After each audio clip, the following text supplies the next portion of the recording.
Hermanos, Dios les bendiga, bienvenidos. Queremos dar la bienvenida a nuestros amigos que nos visitan y también a todos nuestros hermanos que están aquí para poder escuchar la palabra de Dios. Hermanos, el día del Señor es para que nosotros nos congreguemos para escuchar ¿qué? La palabra de Dios. Así que en esta ocasión eso vamos a hacer. La Biblia dice que Cristo iba todos los días sábados, conforme a su costumbre, ¿a dónde? A la sinagoga. ¿Para qué? Para estudiar la palabra de Dios. Queremos, hermanos, orar, porque es importante, hermanos, orar para que no vayamos a cometer errores de interpretación o vayamos a decir algo que no sea de acuerdo a la voluntad de Dios. Así que vamos a orar, vengamos de rodillas. Bendito Señor que estás en el cielo, santificado sea tu nombre. Gracias por este privilegio que nos das de ser portavoces de tu palabra. En esta ocasión donde vamos a abrir tu palabra para predicarla a tu pueblo y a todas aquellas personas que van a escuchar a través de la tecnología tu palabra, bendice nuestro corazón, nuestra mente, para que podamos crecer en conocimiento y podamos atesorar esta palabra viva y eficaz en nuestros corazones. Gracias porque nos has prometido darnos el Consolador para que nos guíe a toda verdad. Te lo agradecemos en el nombre de Jesús. Amén. Ok, hermanos, quiero que tomen sus Biblias porque vamos a estudiar un tema interesante. Vamos a usar la Biblia. En Apocalipsis 2:20 encontramos un mensaje a la iglesia de Tiatira. Y noten lo que está pasando en el medio de la iglesia de Tiatira. Este problema es dentro de la iglesia de Tiatira. Noten cómo dice Apocalipsis 2:20. Pero tengo unas pocas cosas contra ti, que toleras. Noten que toleras que esa mujer, Jezabel, que se dice profetiza, enseña y seduce a mis siervos a fornicar y a comer cosas sacrificadas a los ídolos. Noten el problema espiritual de esta iglesia de Tiatira. Tolera las prácticas de una mujer que se dice ser profetisa. ¿Y cómo se llama? Jezabel. Y dice que esta mujer enseña y seduce a mis siervos a fornicar y a comer cosas sacrificadas a los ídolos. Esto, hermanos, está pasando dentro de la iglesia de Tiatira. Toleran a esta mujer que se llama Jezabel y toleran sus prácticas en el medio de la iglesia de Tiatira. Significa, hermanos, que esto es importante entender qué significa este mensaje. Porque aquí es una gran amonestación y un gran reproche que Cristo da al ángel de la iglesia de Tiatira. Esto es tremendo, hermanos. Se tolera a una Jezabel, a Jezabel. ¿Quién es Jezabel? Según la Biblia, hermanos, Jezabel, porque hay que analizar esta amonestación o este reproche. ¿Quién era Jezabel? Según la Biblia, Jezabel era una prostituta, era una ramera, era una mujer vil, que el rey Acab, el rey de Israel, la tomó como por mujer. Era una mujer pagana, adoradora de Baal, era una mujer ramera, impía. Noten cómo dice Primera de Reyes, capítulo 16, versículo 31 al 33. Primera de Reyes, capítulo 16, versículo 31 al 33 dice: porque le fue ligera cosa andar en los pecados de Jeroboam, hijo de Nabat. Está hablando aquí del rey Acab. Y tomó por mujer a Jezabel. Según la Biblia, ¿de dónde los hijos de Dios tienen que tomar su esposa? ¿De dónde? Dentro del pueblo. ¿Y qué es lo que hizo el rey Acab, el rey de Israel? Tomó por mujer a Jezabel, hija de Edbaal, rey de los sidonios. Noten que esta era una nación pagana, era una reina vil, una prostituta vil. Y dice, y fue y sirvió a Baal y le adoró. Noten al extremo que llegó el rey Acab, adorando a Baal. Baal era, para las culturas paganas, era el señor de las moscas y los escarabajos. Baal Zebub, el señor de las moscas y los escarabajos. Y el rey Acab llegó a este extremo, el rey de Israel, que tiene que adorar solamente a Yahweh, al Hashem, el que es. Aquí vemos de que el rey Acab adorando a Baal. Noten qué bajo llegó este rey. E hizo altar a Baal en el templo de Baal que edificó en Samaria. Hizo también Acab una imagen de acera. Esta es la que para las culturas paganas se le llamaba Astaret o Istar, la famosa Semiramis. Es la misma, pero con diferentes nombres. Acab hizo una imagen de acera, haciendo así Acab más que todos los reyes de Israel que reinaban antes que él. O sea, que era un rey que cayó ¿qué? En extrema apostasía. Y su problema ¿cuál fue? Mezclarse con una ramera llamada Jezabel. Esta mujer lo llevó a adorar ¿qué? A Baal y a la diosa Acera. Y dice que hizo más que todos los reyes que reinaron antes que él, para provocar la ira de Jehová, Dios de Israel. Tremendo, hermanos. ¿Quién era esta Jezabel? Era una ramera, adoradora de Baal, adoradora de Acera. Interesante, hermano. Según la Biblia, en esta relación entre Acab y Jezabel, ¿quién dominaba a quién? Noten cómo dice Primera de Reyes, capítulo 21, versículo 25. Noten que el feminismo no es solamente de nuestra generación actual. Vemos de que el feminismo viene de Jezabel. Noten cómo dice Primera de Reyes, capítulo 21, versículo 25. A la verdad ninguno fue como Acab, ninguno fue. Noten cómo la Biblia describe al rey Acab, el rey de Israel, apóstata. A la verdad ninguno fue como Acab, que se vendió para hacer lo malo, se vendió para hacer lo malo ante los ojos de Jehová. ¿Por qué razón? Noten cómo dice el texto. ¿Están leyendo conmigo, hermanos? Porque Jezabel, la mujer, lo incitaba. ¿Quién lo manipulaba? O sea que esto no es de ahora, que existen mujeres que quieren manipular a los maridos. Vemos de que Jezabel era una gran manipuladora, porque manipulaba ¿a quién?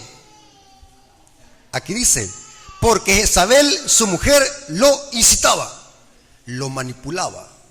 La Jezabel dirigía al rey Acab. Interesante. Y saben, hermanos, según la Biblia da características muchas sobre quién es Jezabel.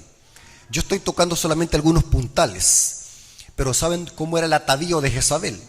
¿Cómo se vestía? ¿O cómo la Biblia la describe a Jezabel? Noten cómo dice Segunda Reyes, capítulo 9, versículo 30. Segunda Reyes, capítulo 9, versículo 30 dice: vino pues Jehú a Jezreel. Jehú es el rey. Cuando Jezabel lo oyó, esto es cuando Dios mandó a Jehú y a los reyes que estaban con él para matar a Jezabel, porque Jezabel ya anteriormente había matado a los profetas de Dios. Así que esta Jezabel, esta reina mala, sanguinaria, tenía que ponérsele fin. Y Jehú la decapita, o mejor dicho, la tira de una ventana. Y cuando dijeron a buscarla abajo, ya los perros se la habían hartado. Imaginen cómo murió Jezabel. Los perros la devoraron. Esta mujer mala, sanguinaria. Vino pues Jehú a Jezreel. Y cuando Jezabel lo oyó, se pintó los ojos con antimonio. ¿Qué es lo que hizo? Se pintó los ojos con antimonio. Según la Biblia, hermanos, el maquillaje y el pintarse los ojos viene de Jezabel. Imagínense, hermano, tremendo, hermano. Se pintó los ojos con antimonio. ¿Para qué creen ustedes de que se pintó? Porque ella dijo de que es posible que Jehú no me mate si lo provoco y lo incito para que se acueste conmigo. Se pintó los ojos con antimonio y atavió su cabeza y se asomó a una ventana. Tremendo, hermanos.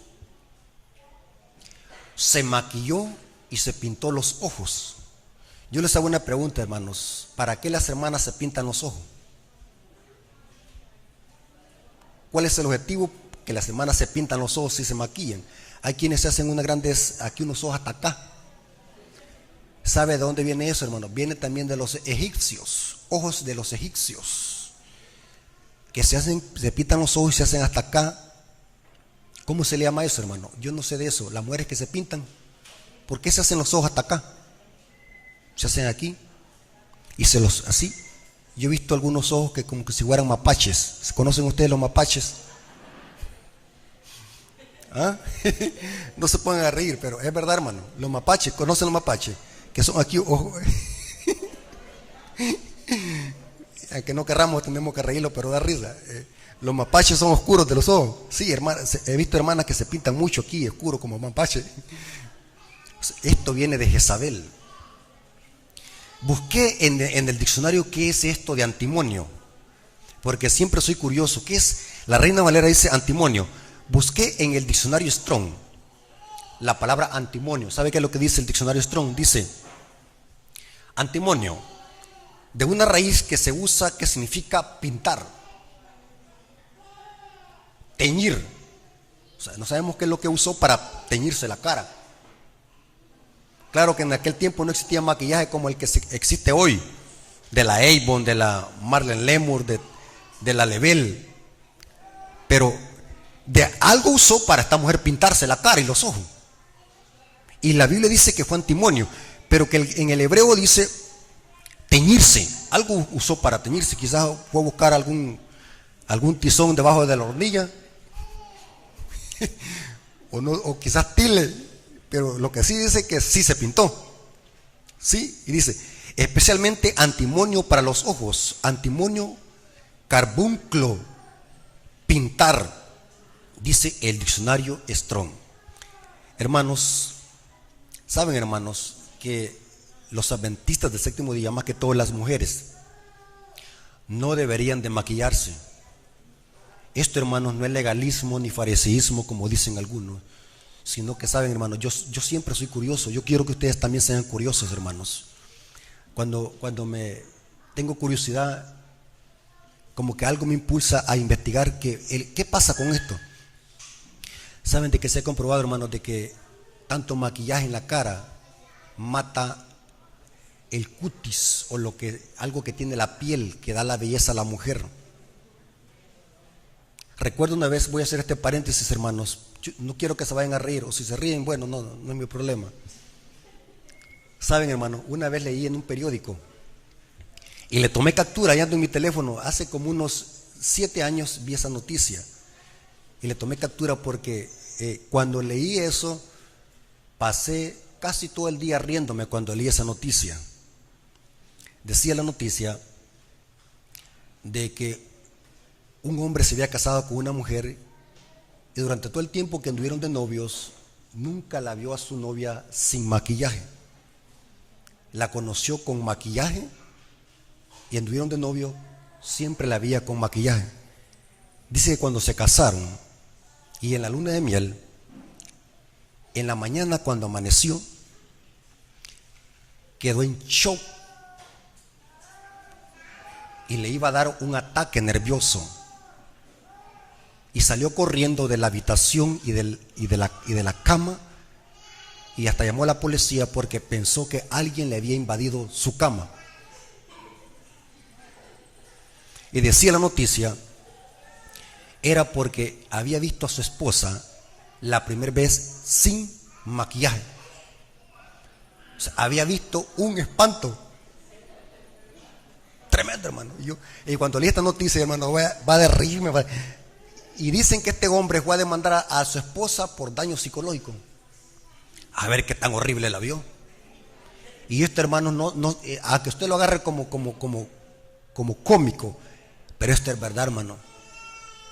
Una mujer que se vea siempre con maquillaje, cuando la ve sin maquillaje, eso da miedo, hermanos. Eso da miedo. Es porque el maquillaje ya le absorbió ¿qué? La belleza de ese químico. Esto no es broma, hermanos. Digo esto porque algunos hermanos dicen, este hermano es un fariseo, es un legalista, porque les encanta defenderse. Pero esto es verdad, hermano. La gente que usa tanto maquillaje al extremo, cuando se ve sin maquillaje, por eso es que dicen a alguien, cuando usted ande de novia con alguien, llévela la primera vez a la piscina.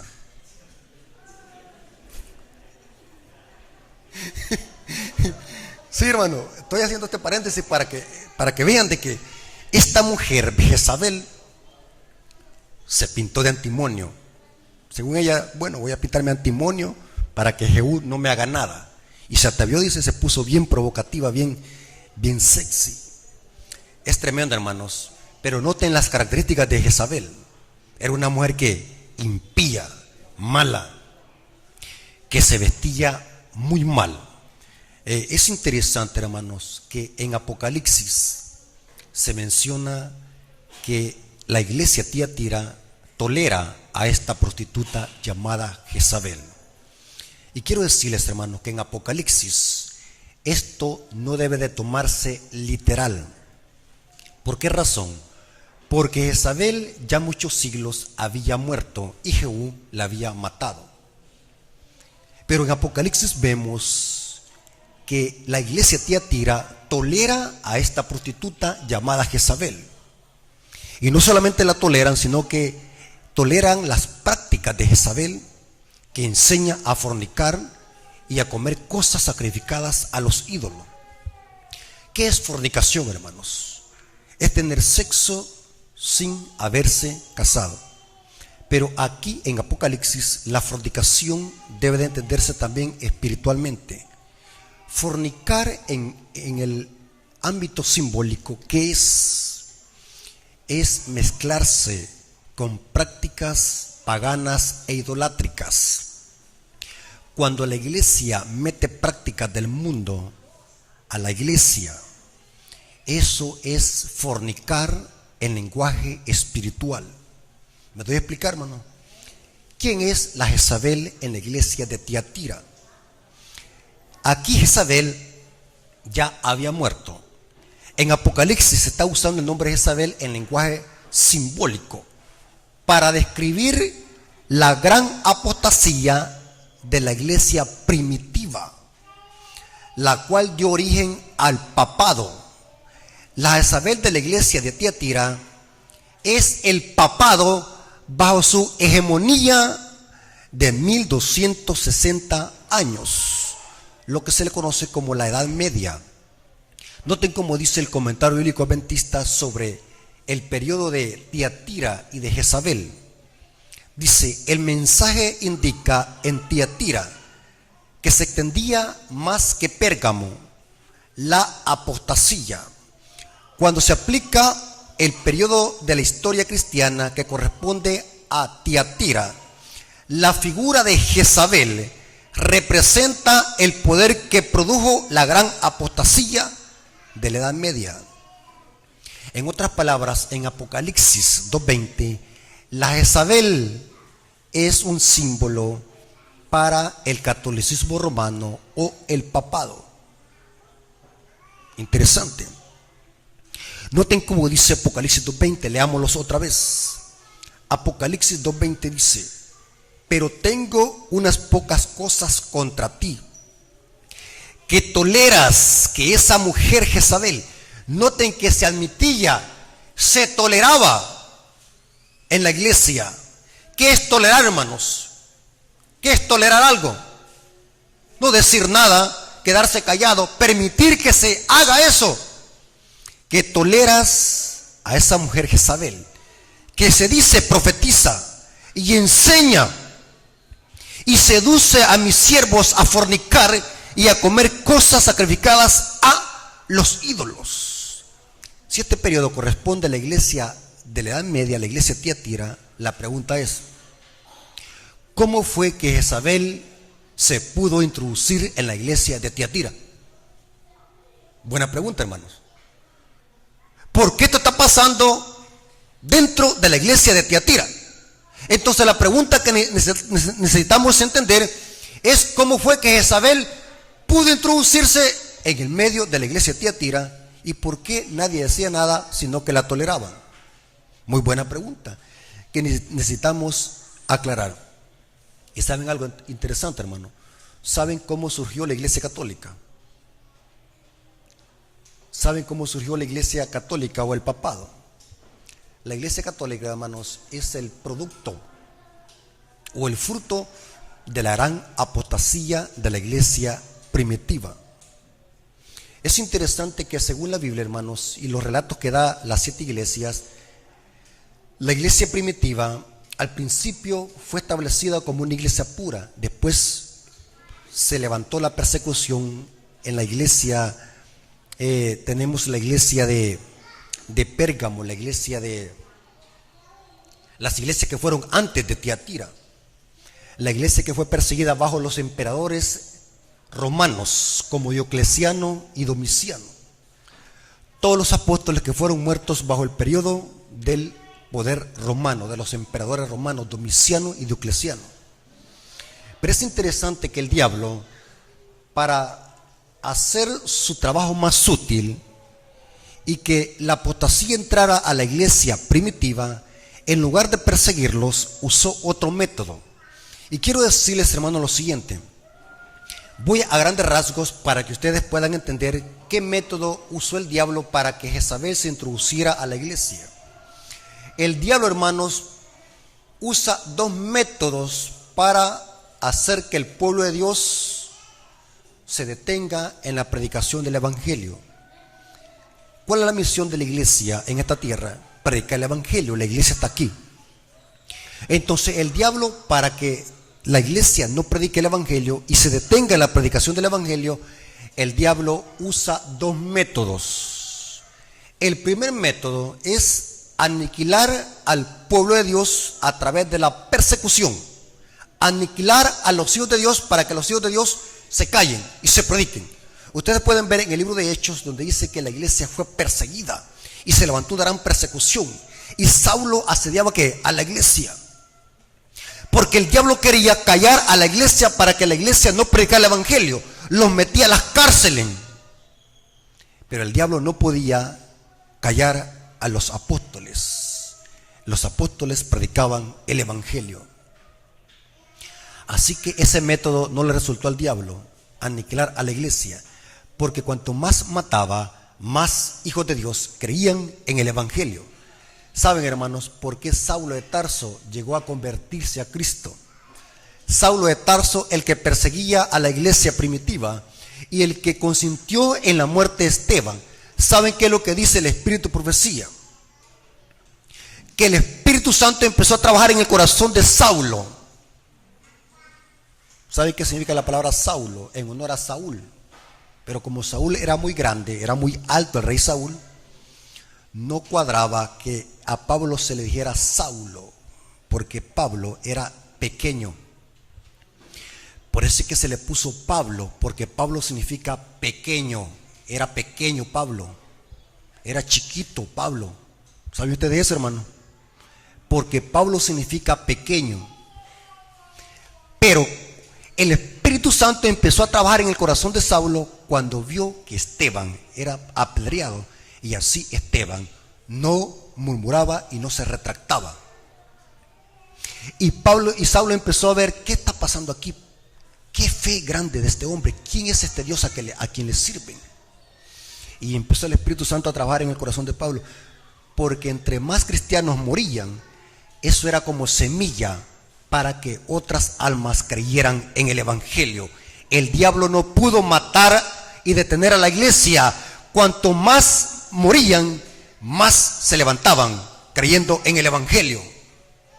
Porque dijo Gamaliel: si esto es de los hombres, va a terminar, pero si es de Dios, no se hallen luchando contra él. Tremendo, hermanos, porque el evangelio nadie lo puede detener. Entre más masacres haga el enemigo, más hijos de Dios van a creer en el evangelio. Así que el diablo dijo: bueno, ya no me conviene seguir persiguiendo a la iglesia, voy a usar otro método. ¿Saben cuál método usó? voy a hacer que la iglesia se mezcle con el paganismo y así se corrompa y sigan profesando ser hijos de Dios. Astuto el diablo, ¿va? Si la iglesia se corrompe, se mezcla con el paganismo, la iglesia se va a corromper y va a perder su misión de predicar el evangelio. Y este método ha sido muy eficaz, que Satanás ha usado contra los hijos de Dios. La mejor forma que la iglesia se corrompa es de que en lugar que la iglesia se vaya al mundo, traer el mundo ¿qué? A la iglesia. Astuto el diablo, va. Como dice Lana de Guay, el diablo no es estúpido. El diablo sabe lo que hace. En lugar de que los cristianos se vayan para el mundo, les voy a traer que el mundo para la iglesia y que se corrompan y sigan siendo y profesando ser hijos de Dios. Astuto. Saben de que de esta manera surgió el papado, la Jezabel. El diablo, bajo el periodo de Constantino el Grande, el diablo usó a Constantino el Grande para que todas las prácticas del paganismo se introdujeran en la iglesia primitiva, y así la iglesia primitiva se corrompió y eso dio a luz al papado. En otras palabras, ¿saben qué es lo que dijo Constantino? Para que se terminen las persecuciones y ya no se persigan los cristianos y esos paganos de las diferentes naciones, para que crean en el evangelio y haya paz entre paganos y cristianos, voy a hacer que mejor se unan y las prácticas del paganismo las vamos a meter a la iglesia y le vamos a poner nombres cristianos. Interesante. ¿Saben qué es lo interesante, hermano? La Navidad que hoy el mundo cristiano celebra, ¿en honor a quién se la celebra el mundo cristiano? Dicen ellos. ¿En honor qué? Al niño Dios. ¿Saben los paganos a quién le celebraban la Navidad? A los dioses paganos, al dios Mitra y al dios Sol y a Tamuz. Así que para que la gente no sospechara y que los paganos siempre siguieran observando sus ritos y sus tradiciones paganas, siempre las iban a seguir observando dentro de la iglesia, pero con nombres ¿qué? Cristianos. Allá era en honor al dios Sol. Pero dijeron ellos, también a Cristo se le llama el sol de justicia. Así que vamos a hacer que se fusionen las dos fiestas y vamos a decir ahora que el 25 de diciembre nació Cristo y esta fiesta se le celebramos al Señor Jesucristo, su nacimiento. Pero es nada menos, hermanos, que la misma fiesta al dios Sol, al dios Invicto, al dios Mitra. Tremendo, hermanos. Noten cómo dice el espíritu de profecía de cómo se surgió el papado y cómo Jezabel se introdujo a la iglesia de Tiatira. Conflicto de los siglos, página 381. Párrafo 6 dice: ¿cuál fue el origen de la gran apostasía? Apostasía, hermanos, en el griego es apostenai, significa darle espalda a la verdad a la cual una vez profesamos. Un apóstata no es un pagano. Un apóstata es aquel que estuvo en la verdad y le dio la espalda. ¿Me voy a explicar, hermano? Eso es un apóstata. Por ejemplo, no le podemos llamar a un católico apóstata porque él nunca ha estado en la verdad. Un apóstata es aquel que estuvo en la verdad, la predicó, la enseñó, pero después le da ¿qué? La espalda y la niega públicamente. Eso es un apóstata. No le podemos llamar apóstata a un hermano que por A o X razón está desanimado y se queda en casa. No le podemos llamar a ese hermano a un apóstata.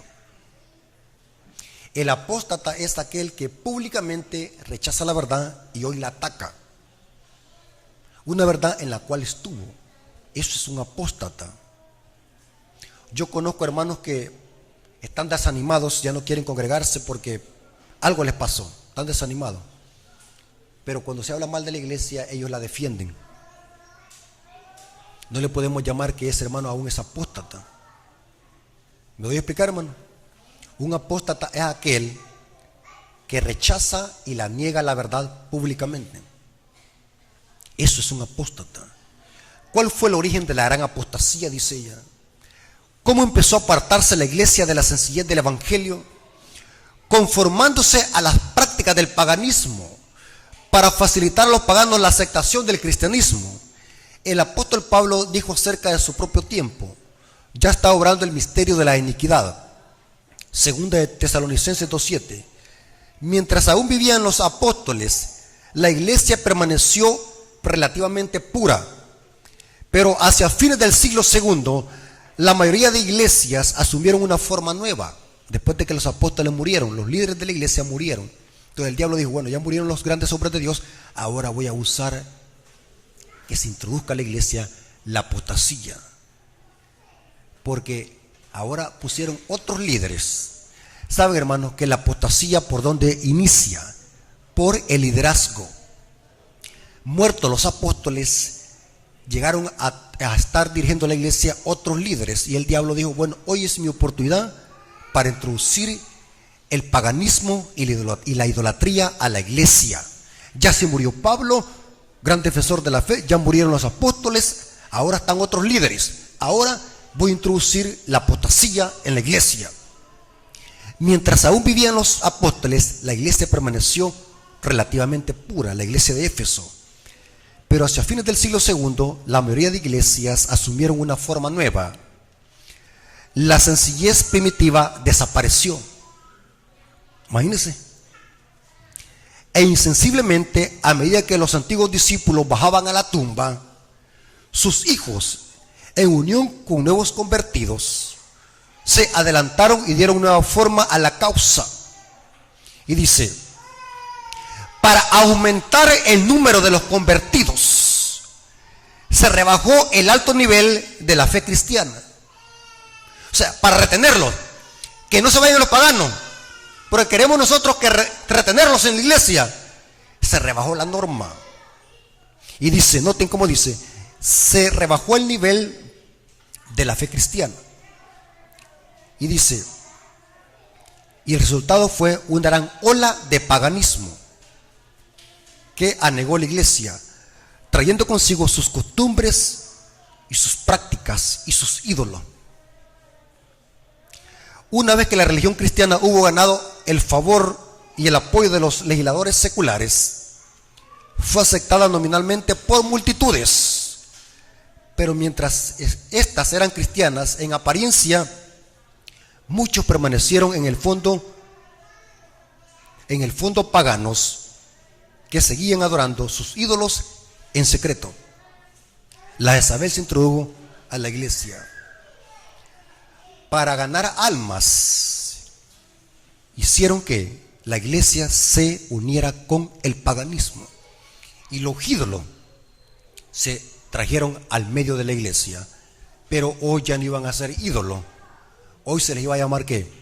Los santos patronos. Astuto el diablo. O sea que cuando nosotros vemos la iglesia católica, estamos viendo a Babilonia, pero cristianizada, bajo un rostro cristiano. Todas las ceremonias y todas las prácticas de la iglesia católica es una copia del paganismo, pero que ahora ha sido cristianizado. Al niño Dios que se le llama hoy, que nace el 25 de diciembre, antes era Tamuz. Nimrod vinieron y le dijeron: bueno, hoy ya no se va a llamar Nimrod, esta se va a llamar José. La Semiramis, le vamos a poner hoy ¿qué? María, la madre de Jesús. Cuando usted ve un pesebre en una iglesia, está viendo un altar de Tamuz, de Nimrod y Semiramis. ¿Cuántos de los que están aquí ponen pesebres en su casa? Tienen un altar de Tamuz. Porque lo que hizo Satanás es traer las mismas prácticas a la iglesia, pero para ponerles un nombre cristiano, para que sean aceptadas por el paganismo. Al dios sol o al día del sol ahora se le llama como el día de la resurrección de Cristo. Interesante, hermano. Mezcla de paganismo y cristianismo. O sea que el papado es el fruto de la gran apostasía. Una mezcla de paganismo con profeso cristianismo. Conflicto de los Siglos, página 438, párrafo 1 dice: cuando la iglesia primitiva se corrompió al apartarse de la sencillez del evangelio y aceptar las costumbres y ritos paganos, perdió el espíritu y el poder de Dios, y para dominar la conciencia buscó el apoyo del poder civil. El resultado fue el papado. Y noten qué interesante como sigue diciendo la cita. Es decir, una iglesia que dominaba el poder del Estado y servía de él para promover sus propios fines, así como Jezabel dominaba a Acab, y especialmente para extirpar a los herejes. Para que los Estados Unidos formen una imagen de la bestia, el poder religioso debe dominar de tal manera al gobierno civil que la autoridad del Estado sea empleada también por la iglesia para cumplir sus fines. De esta manera, hermanos, Jezabel se introdujo a la iglesia. Las falsas prácticas y tradiciones se introdujeron a la iglesia, y de esta manera Jezabel seducía a los hijos de Dios para fornicar y comer cosas sacrificadas a los ídolos. Hermanos, la historia se repite. La historia se repite. Saben de que dentro de la iglesia adventista también se ha introducido Jezabel. Porque no podemos decir de que solamente esto fue para el tiempo antiguo, porque Jezabel aún sigue permaneciendo en la iglesia adventista. ¿Y quiénes son los culpables de que Jezabel sea tolerada en el medio de la iglesia también? ¿Quiénes son? Los líderes. En la iglesia también tenemos a Jezabel. Usted me va a decir, hermano, ¿cómo así? Saben de que la historia se repite. En la iglesia adventista tenemos un montón de prácticas y tradiciones que la iglesia celebra, que de dónde las copió, del paganismo, especialmente la iglesia católica. Mencióneme una. ¿Ah? El Día de las Madres, Navidad, Semana Santa. La música de Jezabel. Saben de que Jezabel en Apocalipsis es otro nombre para la gran ramera, Babilonia. Pregunto, ¿será que en nuestra iglesia también tenemos música de Babilonia, de Jezabel? Las modas, Jezabel. Y no estoy hablando solamente de la iglesia aquí, de la esperanza, estoy hablando en sentido mundial de la iglesia adventista. Saben de que en Estados Unidos las iglesias adventistas están más corrompidas que las iglesias latinas,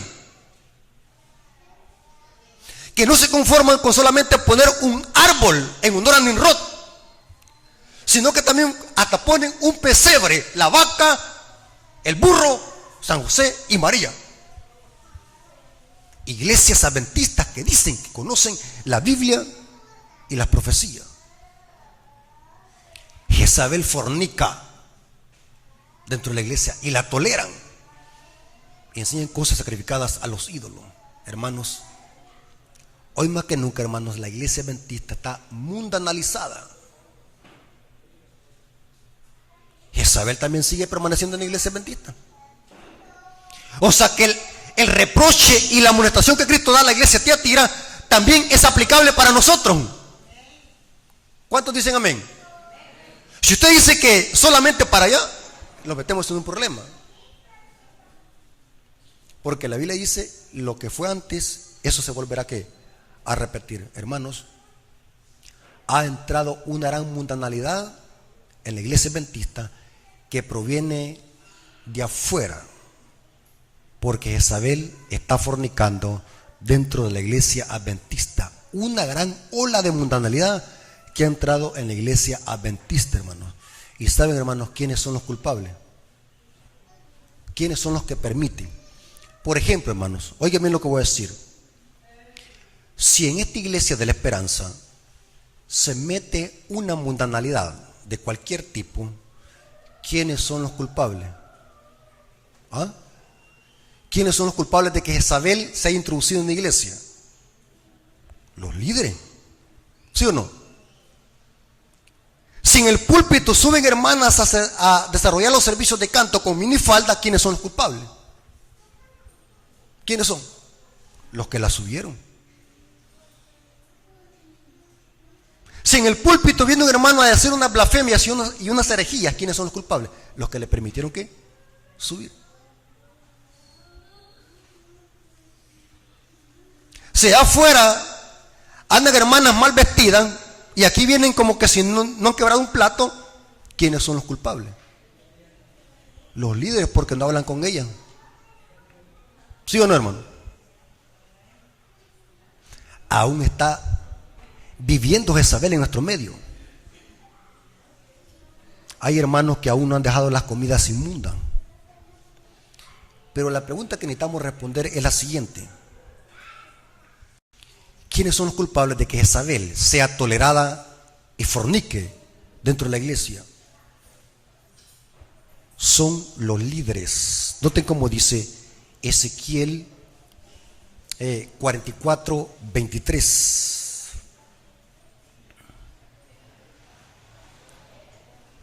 Esto es para los líderes. Y enseñarán, ¿qué dice? A mi pueblo a hacer diferencia entre ¿qué? Entre lo santo y lo profano, y les enseñarán a discernir entre lo limpio y lo no limpio. ¿Quiénes? Los líderes, hermanos. Hermanos, quise traer este tema, hermanos, porque es una gran decepción, da una gran decepción cómo en otros lugares las iglesias adventistas han caído tan bajo que no hay diferencia entre el mundo y los cristianos.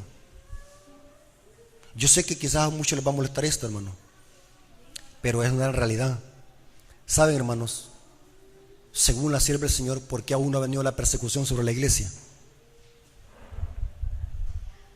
¿Saben por qué la persecución aún no viene? Dice ella en el capítulo La fe de los mártires, al final del capítulo está un párrafo, dice: la única razón, el por qué la iglesia no es perseguida, es porque la iglesia vive igual que el mundo y no despierta oposición.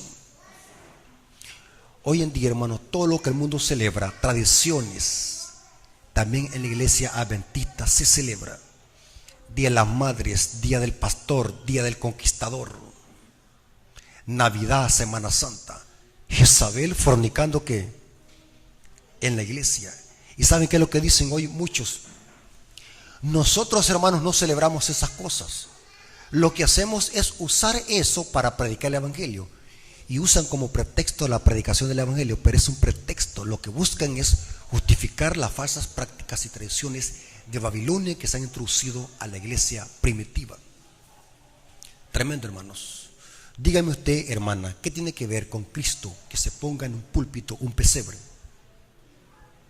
¿Ah? Cuando usted pone un pesebre en un púlpito, ¿qué es lo que está diciendo? Aceptando la mentira que Cristo nació ¿qué? El 25 de diciembre. Falso, hermanos. Es una falsedad, no se deje engañar. Esta tradición no tiene nada que ver con Cristo ni con la Biblia. Son tradiciones que vienen del paganismo. Y no es posible que a esta altura nosotros que decimos que conocemos la Biblia y que hay tanto conocimiento, vamos a estar practicando lo mismo que el mundo. Tremendo, hermano. Y saben, hermano, hoy hablar de estos temas, hermano, la gente que practique esto, hermano, se enojan y no hay cómo defenderse y tuercen la Biblia. Saben de que una hermana me dijo así: hermano, no hable en contra de la Navidad porque está atacando a la organización, a la niña de los ojos de Dios. Porque ellos creen de que la Navidad es parte de nuestras creencias y doctrinas. ¿Sí? Mire, en la iglesia adventista hay un gran fanatismo crónico. Que hay hermanos que para defender sus tradiciones y sus prácticas, no importa qué argumentos usar para defenderse. Hermano, nosotros no celebramos la Navidad, nosotros usamos la Navidad para predicar el evangelio. Es lo menos que hacen. Pero están usando como pretexto, lo mismo que hizo Constantino el Grande, con el pretexto de ganar las almas y que los paganos no se fueran para el mundo otra vez. Vamos a retenerlos, vamos a traer las prácticas, pero ahora las vamos a cristianizar para retenerlos, para que no se vayan. Tremendo, hermano. Sus ídolos se metieron, sus tradiciones se metieron, sus ritos se metieron y todo se metió dentro de la iglesia primitiva. La historia se sigue repitiendo. Una gran ola de mundanalidad que ha entrado a la iglesia y lo hacen con el pretexto de ganar almas. Según Santiago 4:4, ¿qué es lo que dice? Santiago 4:4 dice: oh almas adúlteras. Noten que el adulterio y la fornicación no solamente tiene que ver con sexualidad, tiene que ver con ¿qué también? Con mundanalidad. Oh almas adúlteras. Aquí está Jezabel, mire, fornicando. Oh almas adúlteras, ¿no sabéis que la amistad con el mundo es enemistad contra Dios? Cualquiera pues que quiera hacerse amigo del mundo se constituye ¿qué? En enemigo de Dios. Noten como dice Conflicto de los Siglos, página 498, párrafo 3, dice: al conformarse la iglesia con las costumbres del mundo, se vuelve mundana. Pero esa conformidad no convierte jamás al mundo a Cristo. Tremenda cita. A medida que se familiariza con el pecado, esto parece inevitablemente menos repulsivo. El que prefiere asociarse con los siervos de Satanás dejará pronto de temer al Señor de ellos. Hermanos, el amor forma para ganar almas. No es celebrando Navidad, no es celebrando el día del Santo Pepe de Atoche, no es celebrando el día de la coneja de Pascua. El amor forma para ganar almas. ¿Cuál es? Bíblicamente, predicar ¿qué? El Evangelio, tal como Dios lo ha dicho en su palabra, no inventándome otros métodos como lo hizo Constantino el Grande para meter a Jezabel dentro de la iglesia. Dígame usted si no es verdad. El amor forma para ganar almas para Cristo. ¿Cuál es? Predicar el Evangelio. No celebrando Navidad, no celebrando tradiciones que ni sabemos de dónde vienen. El amor forma para ganar almas es predicando el Evangelio, no mezclándolos con el mundo. Hermanos, recordemos, hermanos, que nosotros somos pescadores. Cristo nos ha mandado a pescar. La atarraya es la predicación del Evangelio. Nosotros somos pescadores. ¿Sí? Pero recordemos de que para ganar las almas o para pescar los peces, tenemos que meterlos al agua, ¿sí? Pero si los metemos al agua, no es para nadar con los peces, sino para sacarlos. ¿Oyeron, hermano? Pero muchos se confunden y se meten al agua, ¿para qué? Para nadar con los peces. Hermanos, espero que este estudio les haya servido y tengamos cuidado con Jezabel, porque Jezabel aún sigue viviendo en muchas iglesias adventistas y no la debemos de tolerar. Hay que desenmascararla y hay que denunciar a Jezabel, esta reina vil. Dios les bendiga y que la honra haya sido para nuestro Dios. Amén. Hermanos, vamos a orar para darle gracias a Dios. Oremos. Gracias, Señor bendito, por este estudio de tu palabra. Gracias, Señor, por tu exhortación. Gracias por tu amonestación a través de tu palabra. Señor, si en algo te hemos fallado, te pedimos que nos perdones. Bendice a tus líderes para que tus líderes puedan enseñar a tu pueblo a hacer diferencia entre lo santo y lo profano. Y no permitir que Jezabel fornique y enseñe a tus hijos a comer comidas sacrificadas a los ídolos. Gracias, Padre, por este mensaje. Te lo agradecemos en el nombre de Jesús. Amén. Dios me lo bendiga, hermanos.